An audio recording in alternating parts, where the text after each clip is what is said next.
안녕하세요. 대북권의 이상수입니다.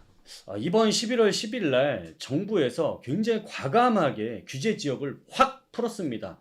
자, 지난 몇 개월간의 규제 완화를 보게 되면 굉장히 소극적이었다라고 할 수 있거든요. 근데 이번 11월 10일은 달랐단 말이죠. 오늘 그 내용을 제가 알아보고요. 그렇다고 한다면 이렇게 과감해진 정부의 규제 완화, 앞으로 어떤 것들이 또다시 완화가 될 수 있을 건지 같이 예상해보는 시간 갖도록 하겠습니다.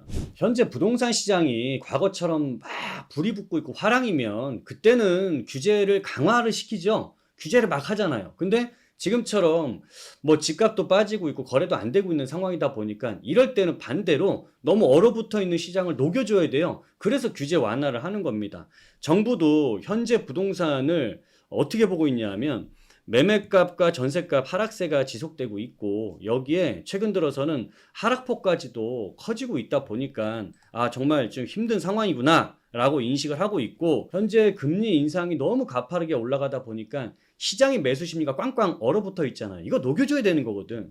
그리고 여기에 거래량까지 역대 최저치를 나타내고 있다 보니까 거래량이 이렇게 감소하게 되면 당연히 정부에서도 세금이 줄어들게 되는 거예요. 그러면 이 세수 확보가 어디서 해야 돼? 이렇게 거래가 안 되면 부동산 산업과 관련된 건설도 그렇고 중개업도 그렇고 여기에 뭐 이사업체, 가구업체 다양한 경제 전반에 침체를 불러올 수 있기 때문에 이 부분을 빨리 녹여줘야 된단 말이죠. 미분양 증가 추세까지 맞닥뜨리다 보니까 경기도나 외곽 지역이나 또 비싸게 분양한 것들은 잘 안 되고 있잖아요. 더 어려워지게 되면 부동산은 경착륙을 할 수 있게 되고, 이거를 방지하기 위해서 우리는 연착륙을 해야 돼. 완만하게 하락하는 방향으로 가야 되는데 급하게 떨어지면 안 되니까 규제 완화를 점차적으로 세게 과감하게 풀고 있는 상황입니다. 이번에 규제 지역을 푼 게 3차로 푼 거예요. 세 번째로 풀었다라는 거예요. 그 앞에 1차, 2차들이 있었는데 1, 2차 지역들 같은 경우에는 사람들의 관심도라든지 그렇게 선호하는 지역은 분명히 아니었습니다. 여기를 좀 살살 풀었다라고 할 수 있고, 이번 3차 같은 경우에는 서울하고 서울 연접한 4곳의 경기도를 빼고 나서 나머지를 싹 다 풀었어요. 자, 그러면 서울과 인접해 있는 지역들 중에서는 GTX가 있는 지역들이나 여러 가지 개발 호재, 재개발, 재건축 갖가지 호재가 있는 지역들도 많이 포함이 돼 있는데 여기까지 풀렸다라는 겁니다. 사람들의 관심도가 높은 지역들이 풀렸다라는 거예요. 특히나 여기 안에서 보면 우리 규제 지역이라고 하면은 투기과열 지구라는 게 있고 조정 대상 지역이라는 게 있어요. 이 두 가지가 모두 다 적용을 받고 있는 지역들이라고 한다면, 두 개의 규제를 다 묶어놨던 지역들이다라고 한다면 굉장히 집값이라든지 사람들의 관심도가 높은 지역이라고 할 수 있죠. 안 그렇습니까? 그런데 이 지역까지 모두 이 규제 두 개가 묶여있던 것을 한 번에 풀었다라는 겁니다. 자, 이게 제가 일전에 이 영상을 찍으면서 그때는 규제 지역을 이 두 개가 다 합쳐져 있는 지역이 순차적으로 풀릴 거라고 예상을 했어요. 그게 무슨 얘기냐면 투기과열지구하고 조정대상 지역이 두 개 다 묶여 있었으면 투기과열지구를 먼저 풀고 그 다음에 조정대상 지역은 그 다음 차례에 풀겠다라고 예상을 했는데 이 두 개가 한 번에 다 풀어졌다라는 겁니다. 그러면 이번 3차 같은 경우에는 그동안에 1, 2차에 풀고 나서 그때 보여줬던 부동산 모습하고 이번 3차가 풀렸을 때 모습은 사뭇 다를 수 있다는 게 예상을 해볼 수 있어요. 2차에 풀었을 때는 서울에 인접해 있거나 서울하고 좀 멀리 있는 지역들까지도 좀 괜찮다, 야, 이 지역들은 조금 의심스럽다라고 하는 지역은 다 묶어놓은 상태였습니다. 여기에 조정대상 지역이나 투기과열 지역까지 다 묶어놓은 지역인데 이번에 3차를 풀게 된 지역들을 보게 되면 일단 웬만한 데는 다 풀었고 남겨놓은 지역들만 볼게요. 서울 남겼고 광명, 과천, 성남, 하남 이 5군데를 뺀 나머지 지역들은 아예 싹 다 풀어버린 거예요. 싹 다. 싹 다 풀었다는 얘기는 여기에는 조정대상 지역도 풀어버렸고 투기과열지구도 풀어버렸고 이런 규제를 하나도 남김없이 싹 다 풀어버렸다라는 겁니다. 자, 그러면 이 안에서 여러분들이 봤을 때 야, 여기 경기도 고양시 같은 경우에는 여기 1기 신도시 일산이 있잖아. 그리고 일산은 옆에 GTX A 노선이 있잖아. 이 GTX A 노선을 타면 강남까지 앞으로 25분, 30분 만에 가잖아. 야, 이거 대단한 게 있는 지역도 풀렸네? 자, 그리고 여기서 보면 안양, 평촌이 있는 안양, 그 다음에 의왕, 인덕원, 이런 곳들은 얼마나 좋은 지역입니까? 수원도 GTX가 있는 지역이고 여기 군포 다 여기에는 굉장히 개발을 좋은 호재도 있는 지역인데 이것들까지 싹 다 풀어버린 겁니다. 자, 그러면 여러분들 이렇게 좋은 지역들이 지금 풀렸다라는 건데 과거에 1차, 2차 지역들은 저 지방 쪽에 거의 대부분이었잖아요. 근데 거기서 풀린 것과 이번에 3차가 풀린 이 지역들이 일어날 수 있는 변화가 똑같을까요? 저는 그렇게 생각 안 합니다. 분명히 1, 2차에 풀었을 때의 부동산의 영향보다는 3차가 풀었을 때 이 지역들은 훨씬 더 많은 영향을 줄 거다라고 생각을 해요. 규제 지역이 풀렸을 때 어떤 일들이 벌어질 수 있을까 지금 예측을 한번 같이 해볼 거예요. 지금 규제 지역의 효력은 2022년 11월 14일부터 효력이 발생합니다. 이 규제가 풀리게 되면 일단 첫 번째 살 때 취득세 이거 싹 다 풀립니다. 그 다음에 양도세는 이제 내가 거주하지 않아도 2년을 거주하지 않아도 비과세를 받을 수 있어요. 그냥 보유세 이런 종부세라든지 이런 세금이 중과세 안 맞고 그냥 일반 세율로 나가게 됩니다. 보유할 부담이 없어지는 거고 그 다음에 대출 받아서 집을 살려고 한다라고 한다면 대출 요건이 상당히 많이 완화가 됩니다. 그리고 청약 역시도 많이 완화가 되다 보니까 이 지역에서 거래를 할 수 있는 조건들은 상당히 좋아지고 거래가 활성화될 수 있는 거예요. 자, 일단은 여기까지 알고 계시고 그러면 만약에 여러분들이 이 규제가 풀리는 지역에 집을 갖고 계신 분들이 있을 겁니다. 예를 들어서 일산의 집이 한 채를 내가 갖고 있어. 이거 GTX 호재도 있고 재건축 호재도 있어서 내가 여기다 집을 하나 사놨는데 그때 사놨을 때는 내가 규제가 있었을 때 집을 사놨어. 그러면 이거 비과세를 받고 싶으면 2년을 거주해야 되죠. 그쵸? 그런데 이 규제 지역이 이제 비규제 지역으로 풀리게 됐어. 자, 그러면 이 비규제 지역으로 풀렸던 2022년 11월 14일 이후에 매수하는 사람들 같은 경우에는 그냥 거주를 안 해도 비과세를 받아요. 2년만 갖고 있으면. 그런데 기존에 여기 호재가 좋은 시점에 우리가 사놨을 때는 규제 지역에서 갖고 있던 사람이 비규제가 됐다라고 해서 거주 안 해도 비과세 받을 수 있는 건 아닙니다. 그러다 보니까 이 사람들 같은 경우에는 어떤 일이 벌어질 수 있냐면 이걸 내가 비과세를 받으면 정말 좋을 텐데 지금 집을 팔려고 하니까 집을 잘 사지도 않고 그리고 가격도 빠지다 보니까 이 가격에 내가 아까워서 못 팔을 것 같아. 그러니까 집을 안 팔게 되는데 이런 사람들이 한 명만 있을까요? 아니에요. 이런 사람들이 여러 명이 있을 겁니다. 그러면 이 사람들은 어떻게 될 거냐면 그때는 교환 거래가 많이 일어나게 될 것 같아요.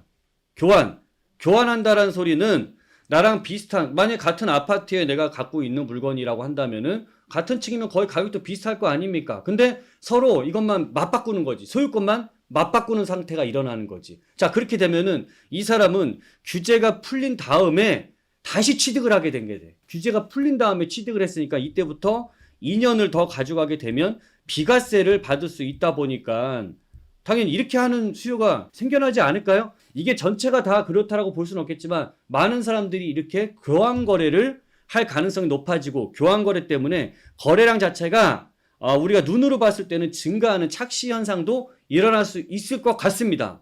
자, 그리고 예를 들어서 내가 서울에 주택을 하나 갖고 있어. 여기에 추가적으로 비규제 지역 중에 내가 마음에 드는 지역이 있고 이거를 우리 애들한테 내가 사주고 싶으니까 미리 좀 사놓으려고 하는 수요도 분명히 있단 말이죠. 그 다음에 앞으로 내가 거기를 이거 팔고 들어가려고 생각하는 수요들도 분명히 있을 텐데 자, 그런 경우에 취득세 1%에서 3% 일반 세율 적용받게 됩니다.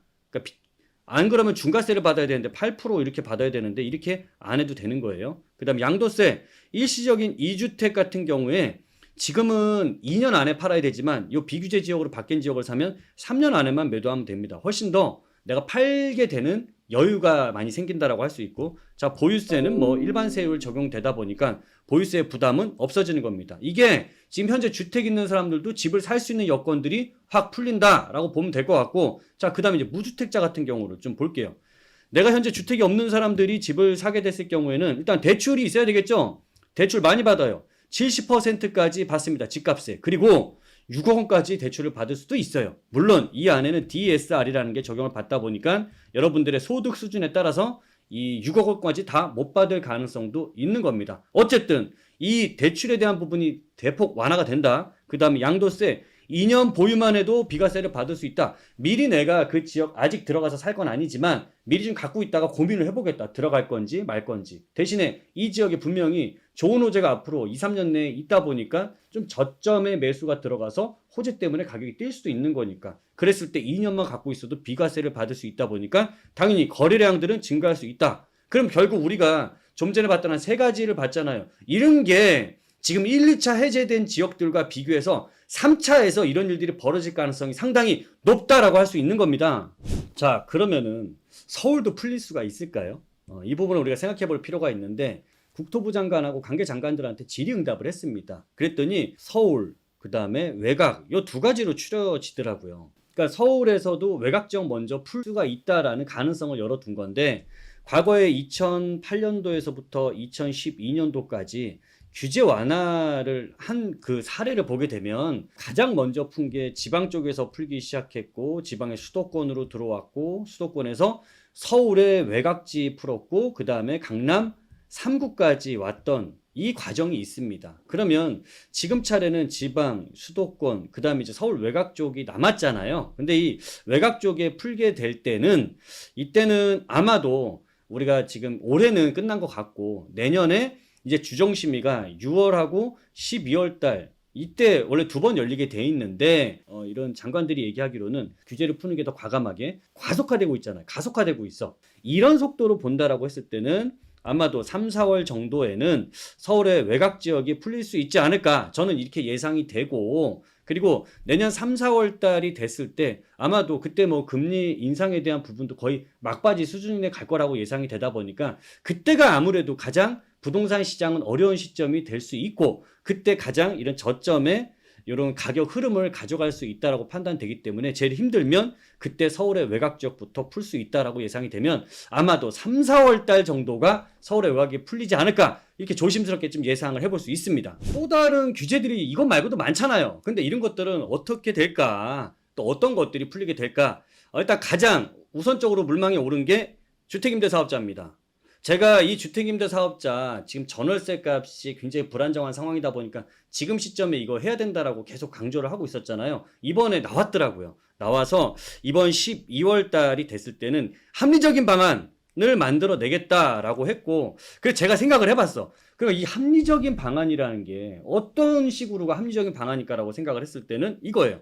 지금 현재 아파트는 불가 상태잖아요. 근데 이 아파트를 가능하게 바꾸게 될 것 같고요. 또 한 가지 기준시가가 6억 기준으로만 돼 있어. 이거를 기준시가 9억으로 바꿀 것 같아요. 자, 이게 지금 양도소득세, 비과세도 다 올려놨고 종부세, 비과세 구간도 올려놨잖아요. 근데 이거는 흐름에 맞춰서 합리적으로 바꾼 거란 말이지. 근데 왜 이런 걸 안 바꿔? 당연히 기준시가 역시도 6억에서 9억까지로 상승할 수 있게 판단이 되고요. 그 이후에 또 추가적으로 될 수 있는 거는 현재 거래가 가장 급감하다 보니까 거래를 살리기 위해서 현재 양도세율 너무 높아. 6%에서 45% 너무 높기 때문에 이거 인하시킬 것 같고요. 추가적으로 취득세 중과 폐지 8%, 12% 이거 풀어서 1%, 3%로 완화시킬 가능성이 높습니다. 이 세 가지 특히나 그리고 임대사업자 같은 경우는 거의 확정적이다시피 하기 때문에 여러분들이 이 부분을 보고서 미리 대비하고 계신다라고 한다면 아마도 내년의 부동산들에서 여러분들은 많은 부분에 대한 변화를 실감하고 거기에서 여러분들이 기회도 잡아내실 수 있을 것 같습니다. 자, 오늘 내용이 우리 시청자분들 재밌고 도움이 되셨다면 구독, 좋아요, 알람 설정 부탁드릴게요. 감사합니다.